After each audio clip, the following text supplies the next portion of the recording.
So you have to pick the right ship for you. Yep. So it's going to take you doing a little bit of research on your end, and you will find that right cruise. We did Disney Cruise and we did Royal Caribbean. And for our kids, it's all about the activities. I like the fact of getting up somewhere different every day. I love the fact I don't have to worry about driving. I don't have to worry about the directions, how to get there. I don't have to worry about checking in every single day. I just know we're going to wake up somewhere different tomorrow for a new experience. The one thing I will say when you pick an all-inclusive resort, make sure you don't pick something that's so far out that there's nothing else around. For our family, we don't like to just stay on the resort, and we don't like to just eat resort food. No. And we also get to experience what the locals experience, or go out and do some excursions. If you're going out of the country somewhere and you want to experience what it's like to live there, then Airbnb is for you.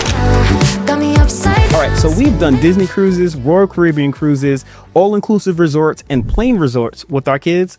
But here's the real truth. All right, you clicked on the right video. If you're stuck between choosing, should I go on a cruise or a resort for my next family vacation? We've got you covered. So check this out. We've tested both. I'm talking about those big, massive boats with all the activities, as well as like the really nice all-inclusive resorts with like full kitchens and all kind of beach views, and where you didn't even have to plan anything. Check this out. All right, which one gives you better peace, more fun, and better bang for your buck? Yeah, so in this video, we're going to be breaking down just what actually works for families and what caught us off guard and how to pick based off where you're at in your season in life. All right, let's go. So let's start off talking about cruising like with our kids. Let's talk about that. So cruising with kids, we love to do this once a year, okay? Once a year, not twice. Maybe we could do it twice, but we usually do it during spring break. And why we choose spring break time is because everyone is usually stressed out with school, work, planning, vacations, and I feel like cruising is so stress-free. Like you get on the cruise, there's activities planned for you, there's shows, there's food. You don't have to think about anything except for maybe your excursion. Yeah, I mean, really, if you really think about it, it's like a built-in activity every single day or multiple times during the day. And that's why I know I like it, because the last thing you want to do on vacation is really just manage a lot of stuff. That's when you're trying to get away from all the management. So I really like that part about it. What I also like about it is the fact that, like, even with our kids, it's like when they get up, they realize that there is a set schedule, though. They know what we're going to do first. We're going to go ahead and get some breakfast. And then while we're in breakfast, we're looking over the itinerary and kind of going, okay, what are we going to do from today? Like, or what excursion are we taking today? Because that's all part of the planning process before we go on.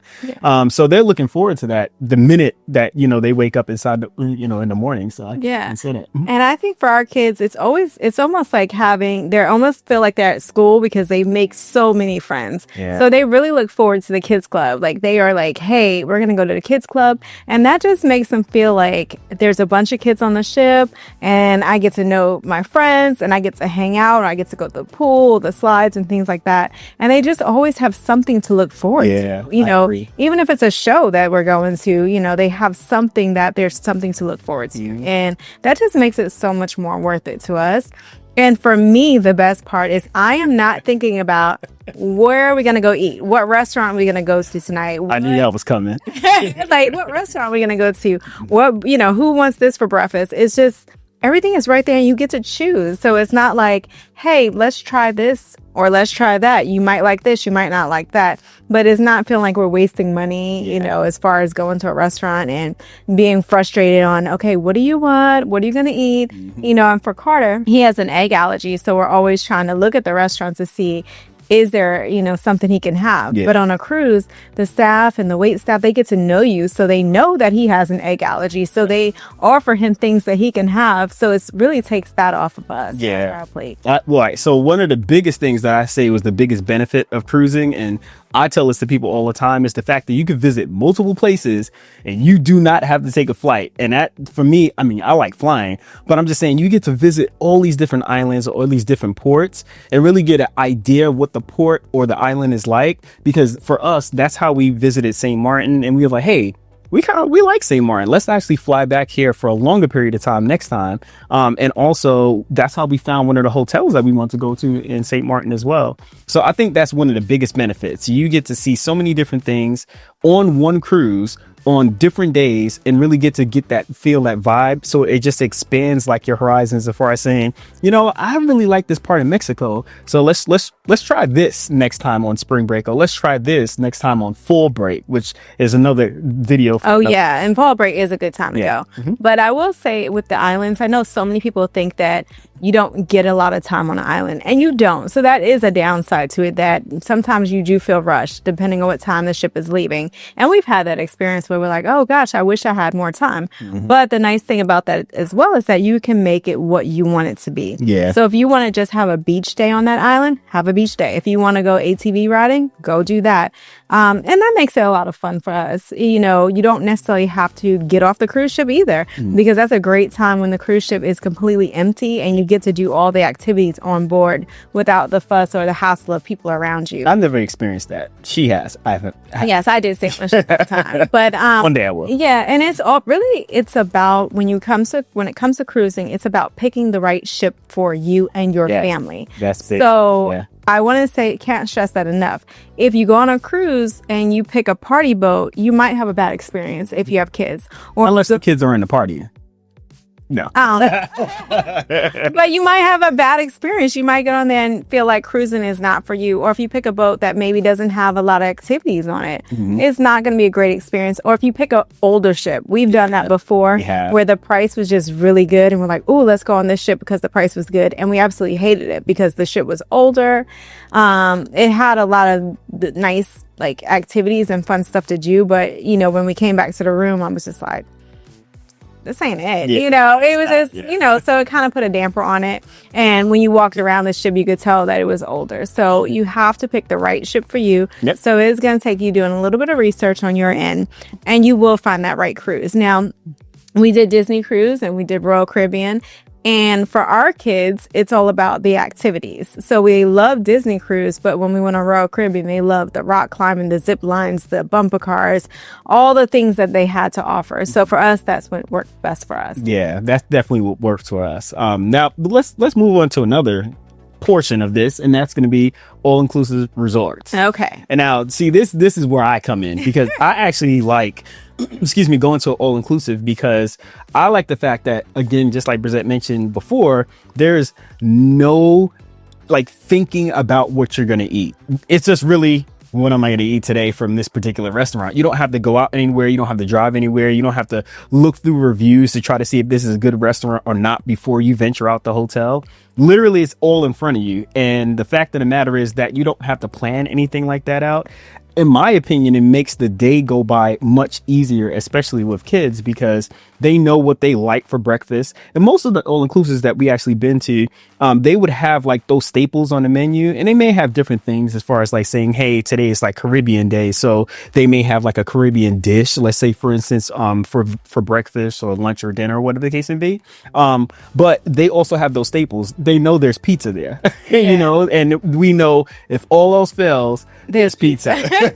So I will say that there's always usually multiple restaurants. Yeah. So again, it's doing your research and trying to figure out, hey, what kind of restaurants do they offer? Am I going to like this food? The one thing I will say, when you pick an all-inclusive resort, make sure you don't pick something that's so far out that there's nothing else around. For our family, we don't like to just stay on the resort, and we don't like to just eat resort food. No. We do like to have the opportunity and the option to say, hey, today we're going to go off the resort, and it's just a couple of, you know, we can walk there, or we could take a short cab ride somewhere else, and we get to eat the local food. And we also get to experience what the locals experience, or go out and do some excursions that are not just on the resort. Sometimes you pick a resort that's so isolated, and you know there's nothing else that you can do, and then things get expensive because you are limited to what the resort's excursions are. So they'll charge you a price, and you're like, I gotta do it because it's so far out, and if I call it a cab or something like that, it's gonna be really pricey, or you might not know what to trust. So that happened to us. We went to Costa Rica. Oh my God. That drive was like that was an hour and some change. Actually, from longer than that. Yeah, it was about 2.5 hours from where we came in the airport, and it was a rocky road. And we got to the beach. We were looking forward to the beach, but it was a rocky beach. Yeah, it was rocky. The resort was really nice, but you were stuck, and you had to just have what was on the resort for the food. You couldn't venture out. When we did, it was like we did one day because it took so long to get from point A to point B. It was just like you had to go to downtown. So I felt like we missed so much of what Costa Rica had to offer because it was so far. We also did that in DR. We stayed at the Hard Rock, which we loved the Hard Rock. It was great. The food was amazing. However, it was so far from everything that, I mean, it wasn't terribly far, but we were stuck with the excursions that the resort had to offer. And which they were nice, but still the prices were expensive. Because it was the resort, The other thing that I really like about the fact that when you go to an all-inclusive, being that you're going to be stable in that place or set in that place for like the week or 2 weeks that you're there, is really to try the local foods. On a cruise, you may not have a lot of opportunity to get out and really go to like the best local restaurant because there may be a wait. They may not be open depending on where you're going. But at least when you're on an all-inclusive, you do have your fail-safe. You do have the resort food. But just like Brizette said, we don't like to eat the resort food every single day. Yes, we pay for it, but we don't want to eat it every single day. And we're not heavy drinkers at all. So that's not even the all-inclusive portion to what we're going for. But to try the local foods. And what I really like about it is because the workers there, they're usually from the area or they're not too far away, and they give really good recommendations. And we've had some amazing local food, and we're just talking Caribbean right now. Amazing oxtails, amazing peas and rice, and amazing things. Even when we went to Portugal, we were given some really great restaurant recommendations when we were in Porto, and we tried this restaurant, and it was what I mean, it was so good. But we wouldn't have known that if we were just in for maybe 5 hours, because we wouldn't have been there at night. We would have already been left off the cruise port at that point. I will say, make sure also for your kids, it's really important when you pick a resort that's an all-inclusive that you kind of look at what the amenities are for kids. Because I would say that's a big part for us. I mean, you go in as an adult, it's just the two of you, you can make it work. You're always going to find a pool or a beach and it's going to be great. But if there are no activities and it doesn't cater to kids, like we were in Phuket. We were at an all-inclusive, and it was a semi all-inclusive because it was all-inclusive, right? No. I know breakfast was included. Breakfast was included. It was so good. It was so good. But the activities for kids kind of were like blah, so it was more a spa for adults. The kids still had a great time, but as far as the kids club, it was really for like little babies. Yeah, it wasn't. And they went to this little campfire thing, but we made the most of it because at nighttime we were able to go to night markets. We were able to go off the resort and do things, so that made it worth it. But make sure there's slides, make sure there's a kids club that's age appropriate, make sure there are other activities that they can do on there, because if not, you're gonna have a long boring vacation, and kids who are gonna be like, what are we doing next? What are we doing next? And then you might find yourself spending a lot more money because you're going on these excursions just to fill up your time. And usually what we do when we go on vacation is every other day we're going to do something. So we're going to stay at the resort because you pay all this money for a resort. You might as well get bang for your buck. So that's what I'm saying. Try to find something that has a lot to do on the resort so you don't find yourself having to go out every single day to find something to do. I think the biggest thing, the biggest thing also is really just to know your kids, because you can listen to our advice, but ultimately you know your kids. So your kids might be chill, laid back kids who don't care. They just want to go to the beach. They might be teens who just like to read and relax, and that's up to you. But like you said, Jason said, you have to know your kids and know, like, our kids are all about adventure and activity and learning. So we like to do education plus fun built in there as well. Now let's talk about timeshares versus Airbnbs. I am not an Airbnb girly. Well, the crazy thing about it for me with Airbnbs, like in my line of business, there are a lot of Airbnbs that I actually stay at, and some are really nice, and some, I just don't even stay there. I just get a hotel. For me, Airbnbs, I like to know, like I will say the times that we do stay in Airbnbs is if we're going to like Portugal or places like that where we want to really experience what it's like to live as a local. In the neighborhood. So we did go to Airbnb and we had a great time. No really no complaints. No, they weren't. But complaints, no. No, and in Porto as well. But I will say for me is like, I like to know that there's someone right there on property. If I have something goes wrong, or I need an extra blanket, some more towels, it's immediate. Like, I don't have to wait for, someone to drive over, or, the next day, because I want it now, Yeah. And if something is not right, if it's not clean, I can switch a room and go somewhere else, or things like that. So that's what gets me with Airbnbs. Yeah, and it could be possibly the Airbnbs that some stay with. Do know for instance, way back before they were even called Airbnbs, it was when we stayed at the ESJ. That was technically like an Airbnb, but it was still a hotel. But it was still a hotel, and it was worked as an Airbnb. So there's some differences. Yeah. But you're right. I mean, if you need something in the middle of the night, you are calling the host. But if the host doesn't have like a really good back end, as far as like saying like a really good maintenance like contract in place, like somebody to come over immediate or local, then you're gonna have to wait for the morning when they get. Yeah, that's just the way it is, And it, like I said, it always depends on the location. If you're going out of the country somewhere and you want to experience what it's like to live there, then Airbnb is for you. Yeah. The reason we try to do timeshares a lot is because we like the fact that we have a kitchen there.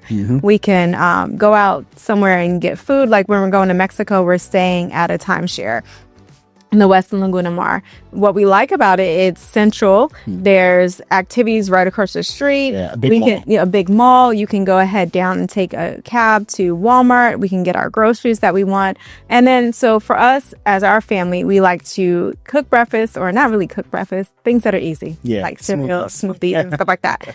Because ain't nobody got time for cooking. But we'll do some easy things for breakfast. And then after that, we will have dinner out, maybe lunch in our room, or bring lunch down by the pool, or eat some local food. And that makes it easy for us. Also packing. Yeah. We don't pack a lot. Nope. Like we might bring, for our 8 days, we might bring 4 to 5 outfits each. And that helps us with packing because we're not like overpacking, because it's a washer and dryer. Yeah. That's a big benefit of timeshares. Washer, dryer, full kitchens. Also, you have enough room. It's made kind of like an Airbnb because you might have 2 bedrooms. You have a living room with a pull-out couch. So not everybody's on top of each other. Yeah. But the nice thing about it is if something goes wrong, there's someone to call and immediately they'll come up and help you. So we do like that for our family. Now, the one thing I would say, if you're not an owner of a timeshare, you can still search timeshares. And you can actually still book them. They're on Expedia, they're on Travelocity, they're on Hotwire. They're out there. And when you get there, you do have somewhat of the same services and amenities that you could possibly use, but they treat it more like a hotel. Right? Yeah. So you do get all the amenities. Oh, you just won't get like this bracelet that says, oh, you're an owner, and you might get like discounts on things, but you're able to go to the pools like everybody else. You're able to go to the fitness centers. Some of the perks that the owners might have is that they get the discounts, or they might get free golf, or free this or free that. But for the most part, you get all the same perks as everyone else. And you get to experience it without, again, the headache of not knowing if someone's going to answer the phone for you, or if they're asleep, or you need some more sheets, or something is not working. We've been in, a resort so many times where the TV might not work, or they need new batteries. Well, I don't have to wait an hour, 2 hours for someone to come. I can just call. And I would say that one thing too, because we know the demographic of the people who watch our videos. If you don't know what a timeshare is pretty much like an extended stay that you could, let's say, I'm off like town. I can't with the names of the extended stays out there. Like a Homewood Suites or something like that here in the U.S., but with resort amenities. So it's like an extended stay, but it also has a washer and dryer in there. So think about if you were to stay there for work, you go away for a conference, or you're there for a week for training. Those typically hotels that they put you in, that's what a timeshare looks like. But there's bigger and there's more things, and there's a washer and dryer. So just for reference, if you didn't know. Yeah. So we absolutely, that's one of our favorite things to do.